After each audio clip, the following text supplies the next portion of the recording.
Slovensko bolo krajinou, ktorá si dokázala sama prestrieť stôl. Naše polia neboli len kulisou, boli našou istotou.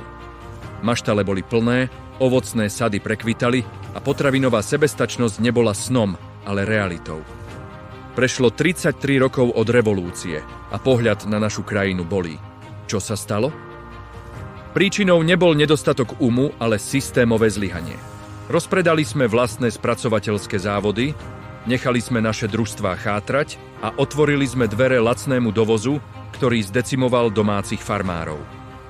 Byrokracia a nespravodlivé dotácie z nás urobili občanov druhej kategórie vo vlastnej zemi. Následok?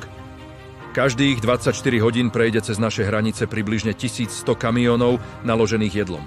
Dovážame paradajky bez chuti, mäso z opačnej strany Európy a chlieb zmrazených polotovarov. Stratili sme kontrolu nad tým, čo jeme. Naše saldo je v mínuse vyše 2 miliardy eur ročne. Sme sípkou, ktorá ostala hladná a závislá na cudzích kamiónoch.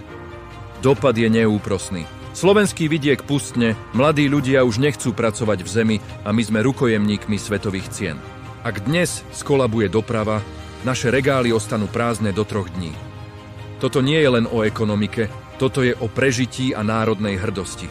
Je čas prestať len pozerať na prichádzajúce kamióny a začať znova veriť slovenskej pôde, kým ešte máme niekoho, kto na nej vie pracovať.